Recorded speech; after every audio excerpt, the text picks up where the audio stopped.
नमस्कार मित्रांनो, मी सुधीर महाजन आणि आपण आज आहोत वॉटरमेलनच्या प्लॉटमध्ये. तर बऱ्याचशा शेतकऱ्यांचे असे प्रश्न आहे की लागवड केल्याच्या आठवड्याभरात आपल्याला रोपाची मर पाहायला मिळते. तुम्ही बघू शकता की इथं सुद्धा रोपाची मर आपल्याला झालेली दिसते. पूर्ण आपण इथं रोप प्लांटेशन केलेलं आहे.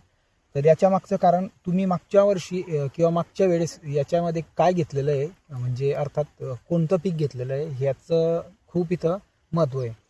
याच्यामध्ये आपल्याला पाहायला मिळतं की मागचं जे पीक आहे त्याच्यात जर तुमची केळी असेल किंवा मका असेल, याची जर आपण साफसफाई व्यवस्थित केलेली नसेल तर हा प्रॉब्लेम आपला जनरली खूप दिसून येतो. तुम्ही जर बेड करताना ह्या घाणीचा जर शिरकावमध्ये झालेला असेल तर त्या ठिकाणी पाणी जेव्हा आपण देतो, पाणी दिल्याच्या नंतर पिथियम नावाची बुरशी जनरेट होते आणि त्या पिथियम नावाच्या बुरशीच्या वरती जर आपल्या रोपाच्या मुळा आल्या तर त्या ठिकाणी आपल्याला जे व्हाईट कलरचे जे अशा रूटला पिथियम नावाचं जे बुरशी दिसून येईल त्याच्यामुळे आपल्याला ही मर दिसण्यात येईल. तर याच्यासाठी मी तुम्हाला दोन उपाय सांगणार आहे, एक जैविक आणि एक केमिकलमध्ये. तर तुम्ही जैविकमध्ये सुडो ट्रायको आणि सिबॉन याची जर तुम्ही ड्रिंचिंग केली तर तुम्हाला नक्की बुरशी थांबून तुम्हाला रोपाची मर थांबलेली दिसेल पूर्ण तुमच्या वॉटरमेलनच्या प्लॉटमध्ये.